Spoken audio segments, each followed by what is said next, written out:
Have you guys ever did this to your plasma cutter? Well, I did. This is the first time I ever used a plasma cutter since the 80s. Um,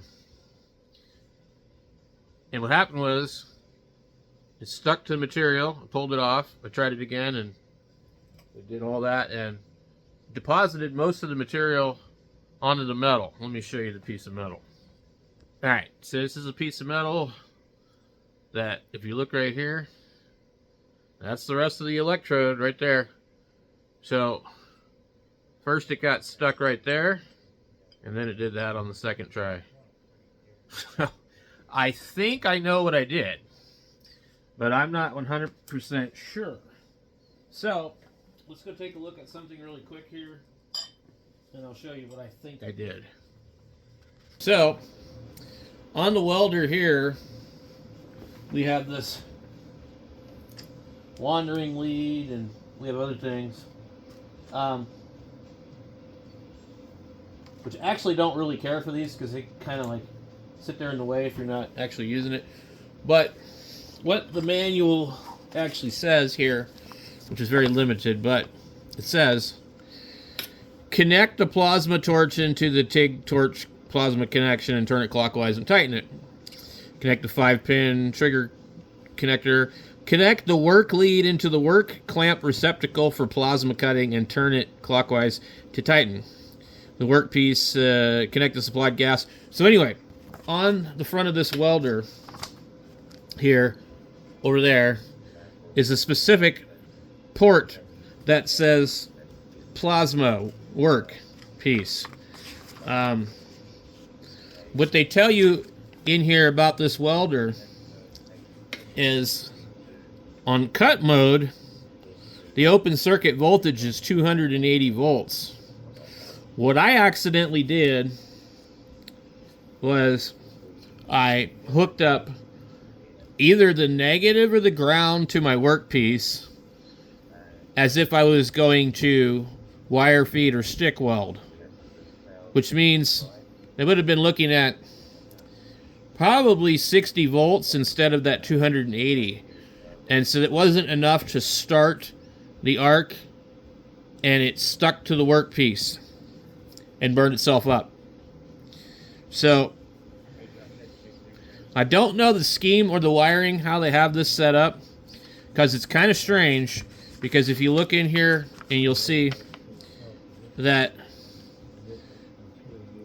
for TIG, they call it DCEN, or DC electrode negative. They tell you to hook the TIG torch up to the plasma TIG torch connection, and they say connect your work lead into the positive receptacle. Now, I can't remember. I'm not an experienced welder, and mostly my experience is with aluminum, so I didn't really spend a lot of time with DC. So the workpiece is positive in TIG, and you would think that because it shares that common connection over here, that would be negatively charged and 280 volts. So if you used one of the other connections, it's probably a tap on the transformer output or whatever. Well, there's not a transformer, so a tap on the inverter output of some kind. And I believe that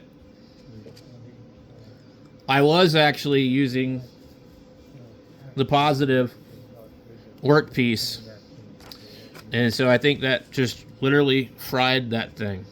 So I'm hoping that's what happened, because you are supposed to plug it in over on that side, not into one of the other connections. Not a lot of information in here, but a pretty good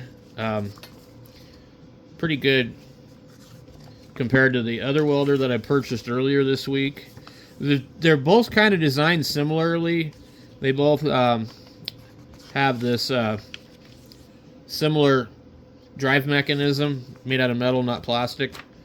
The one thing I'll say about the Yes welder is that they use rubber feet on the bottom of the welder and stuff like that. I don't know if they're all like that, but it seems a little bit more higher quality.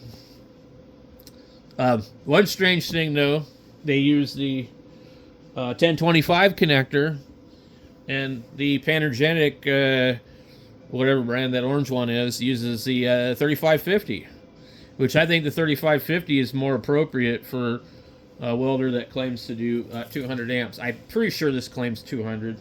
We'll have to look at it again really quick. Now, I don't think any of these will put out 200. That's just me. And we can do a test later on if you guys are interested. I'll get out the clamp meter and we'll see what it reads. Okay, so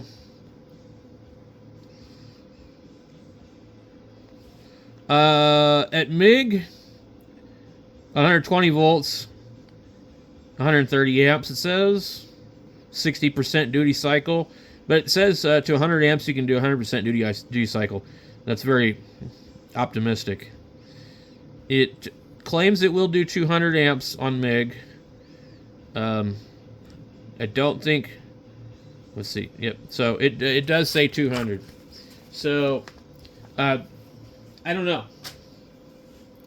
But anyway, we're gonna get this thing out and put it through its paces, and we'll do some stuff. So let me know if you want to see me do an amperage test on it, just to see. And I don't think it'll be anywhere near 200, but anyway, I've got a 50-60 amp breaker service to this outside where I can weld. So we're going to be doing outside welding. I decided I'm not going to weld inside the shop. It's just too risky and not good.